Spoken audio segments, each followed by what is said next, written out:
한간에는 증권가 정보지에 대한 우려의 목소리도 높아졌는데요.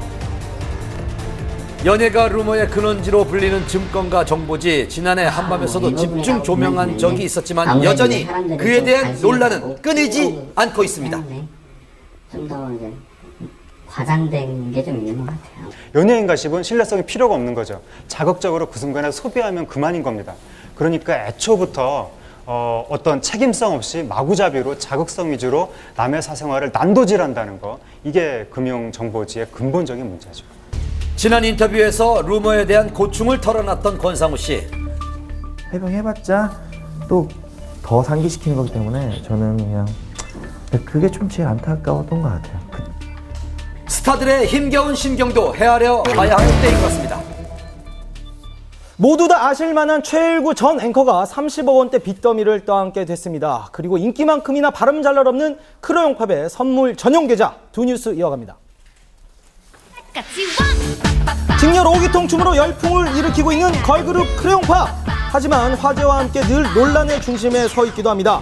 특정 사이트와 관련이 있다는 의혹부터 컨셉 표절과 네티즌들의 항의로 인터넷 쇼핑몰 광고 중단 등 바람 잘 날이 없었는데요.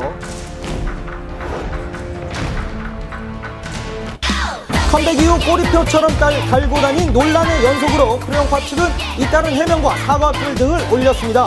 그런데 또다시 논란의 주인공이 된 크레용팝, 이번엔 선물 전용 계좌 논란인데요. 지난 월요일 소속사 측은 팬들의 선물 대신 현금을 받는 전용 계좌를 만들겠다는 뜻을 밝혔습니다. 일정 금액이 쌓이면 팬들의 이름으로 기부하겠다는 취지였는데요. 하지만 그에 대한 논란이 불거지자 사과글을 올리며 계획을 취소했고, 이에 대해 네티즌들의 의견이 분분했습니다. 소속사 측의 이야기를 직접 들어봤는데요. 26일 날 팬사이트에 선물 전용 계좌를 이제 개설하겠다고 공지하셨잖아요. 네. 크레용팝 멤버들에게 주시는 그 선물에 대한 부분들을 그 선물 대신에 그 금전적인 부분들이 이제 모아져서 좋은 곳으로 저희가 도움을 드릴 수도 있고 하는 부분으로 좀 취지를 가져보면 어떨까 하는 아이디어에서 일단 시작이 된 부분이고요. 선물이란 게 사실은 일종의 뭐 팬들의 어떤 마음 표시인데 왜 하필 돈이었냐라는 의문에 대해서는 좀 어떤 입장이신지. 금액을 모아서 저희가 좋은 데 쓰고자 했던 부분이 컸었죠. 조금 더 깊게 생각하지 못했던 부분이 있었고요. 또 그 부분은 취소를 했고요. 2년차 회사고요. 아직 홍보나 이런 부분에 대해서 많이 미숙하기 때문에 불편함을 드리는 부분에 있어서는 저희가 죄송하고요. 저희가 팬들과 잘 협의를 해서 봉사활동을 하려고 계획을 하고 있습니다.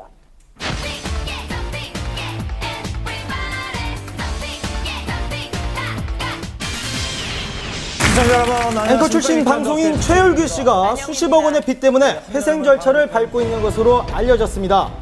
어떻게 된 일일까요?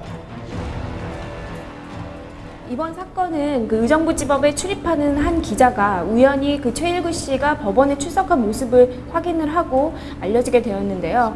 최일구 씨는 형의 그 부동산과 또 지인이 운영하는 이 출판사에 대한 연대 보증이 최근에 잘못이 되면서 30억 원대의 이 부채가 생기면서 개인회생을 신청한 것으로 알려져 있습니다. 299명 평소 촌철 살인의 입담으로 시청자들의 사랑을 받아왔던 최일구 씨는 지난 2월 프리선언을 한 뒤 꾸준히 활동해왔는데요. 그러던 중 지난 3일 진행하던 프로그램에서 하차했습니다. 그리고 바로 어제 그의 회생 신청 소식이 전해졌는데요. 예, 회생이란 그 채무자가 자신의 전체 채무 중에 일부만을 갚을 수 있는 금액만큼을 이제 변제하고 나머지 부분에 대해서 이제 탕감을 받는, 면제를 받는 그런 제도를 말합니다. 채무자가 회생 계획안을 법원에 제출하게 됩니다. 그러면은 채권자 집회가 열려서 자신의 회생 계획안을 설명을 하고 그에 대해서 이제 동의를 구해야 되는데요. 지난 5월 법원에 신청이 받아들여졌다고 합니다. 변제 계획안이 통과가 된다면 그에 따라서 진행이 되는 거기 때문에 앞으로 갚겠습니다 하는 금액을 제외한 부분은 이제 면제가 되는 거고요. 소식이 전해지자 최일구 씨를 응원하는 네티즌들의 메시지가 계속해서 이어졌는데요.